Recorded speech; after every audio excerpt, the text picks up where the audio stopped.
ये देखें जी, ये लिखा हुआ है मोटरसाइकिल का स्पेयर पार्ट्स और चोरी का सामान खरीदना मना है और लाने वाले को हवाले पुलिस किया जाएगा। ये टाउनशिप थाने की कार्रवाइयाँ हैं। फौरी तौर पे हर एक कबाड़ खाने पे ये लगवाया गया है ताकि कबाड़ियों को ये मालूम हो कि यहाँ पर मोटरसाइकिल का जो स्पेयर पार्ट्स है वो चोरी हो जाता है। वो चीज़ें नहीं लेनी और इससे बाज रहना है। हर एक कबाड़ियों को ये बताया गया है थाने वालों की तरफ से, और आप लोग भी एहतियात करें।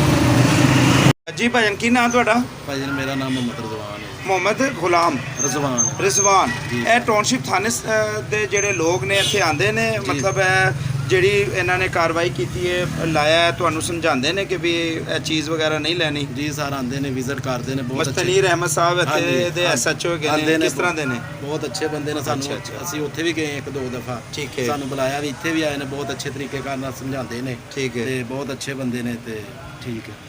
ਇਹ ਜੀ ਪਹਿਲੀ ਪੁਲਿਸ ਹੈਗੀ ਹੈ ਟਾਊਨਸ਼ਿਪ ਥਾਣੇ ਦੀ ਕਿ ਉਹ ਉਹਨਾਂ ਦੀ ਤਾਰੀਫ ਕੀਤੀ ਜਾ ਰਹੀ ਹੈ ਕਿ ਮਸਤਨੀਰ ਅਹਿਮਦ ਸਾਹਿਬ ਜਿਹੜੇ ਐਸਐਚਓ ਸਾਹਿਬ ਨੇ ਉਹ ਬੜੇ ਅੱਛੇ ਨੇ। ਇੱਥੇ ਬੁਲਵਾਉਂਦੇ ਨੇ, ਬਕਾਇਦਾ 2 ਮਹੀਨੇ ਬਾਅਦ ਥਾਣੇ ਬੁਲਵਾਉਂਦੇ ਨੇ ਇਹਨਾਂ ਨੂੰ, ਸਾਰੇ ਕਬਾੜੀਆਂ ਨੂੰ, ਔਰ ਸਮਝਾਉਂਦੇ ਨੇ ਕਿ ਇਸ ਤਰ੍ਹਾਂ ਦੀ ਕੋਈ ਸ਼ੈ ਨਹੀਂ ਲੈਣੀ ਜਿਹਦੇ ਨਾਲ ਤੁਹਾਨੂੰ ਫੜਿਆ ਜਾਏ, ਤੁਹਾਡੇ ਉੱਤੇ ਕੇਸ ਹੋਵੇ, ਕੋਈ ਤੁਹਾਨੂੰ ਪਰੇਸ਼ਾਨੀ ਜਿਹੜੀ ਹੈ ਉਠਾਣੀ ਪਵੇ।